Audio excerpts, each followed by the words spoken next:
এরকম আমি খুব সহজে এই প্রশ্নটির সমাধান করে দেব। প্রশ্নটি একটু পড়ে নেই। 13 সেন্টিমিটার ব্যাসার্ধের বৃত্তের কেন্দ্র হতে 5 সেন্টিমিটার দূরত্বে বৃত্তের জ্যায়ের দৈর্ঘ্য নির্ণয় করো। 13 সেন্টিমিটার ব্যাসার্ধ, আচ্ছা এটা বৃত্তের কেন্দ্র থেকে পরিধির দূরত্বকে বৃত্তের ব্যাসার্ধ বলা হয়।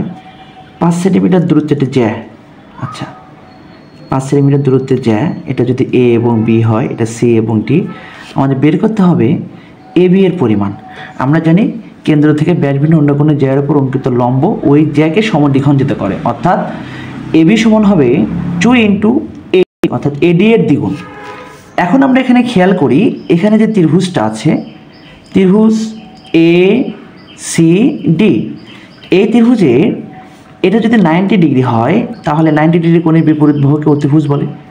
অতিভুজ স্কোয়ার সমান লম্ব স্কোয়ার প্লাস ভূমি স্কোয়ার।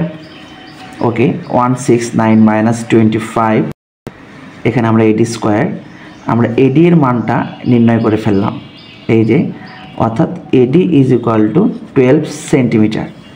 তাহলে এবি আমরা যেহেতু জানি বৃত্তের কেন্দ্র থেকে ব্যাসভিন্ন অন্য কোনো জ্যায়ের উপর অঙ্কিত লম্ব ওই জ্যাকে সমদ্বিখণ্ডিত করে, অর্থাৎ এবি সমান হবে এডি প্লাস ডিবি, এবং এই দুটো অংশ পরস্পর সমান। এই জন্য আমরা এডি, এটার মান আমরাও এডি লিখব, এই যে 2 ইন্টু এডি। এখন আমরা যদি এখানে এডি এর মানটা বসিয়ে দিই তাহলে 24 সেন্টিমিটার।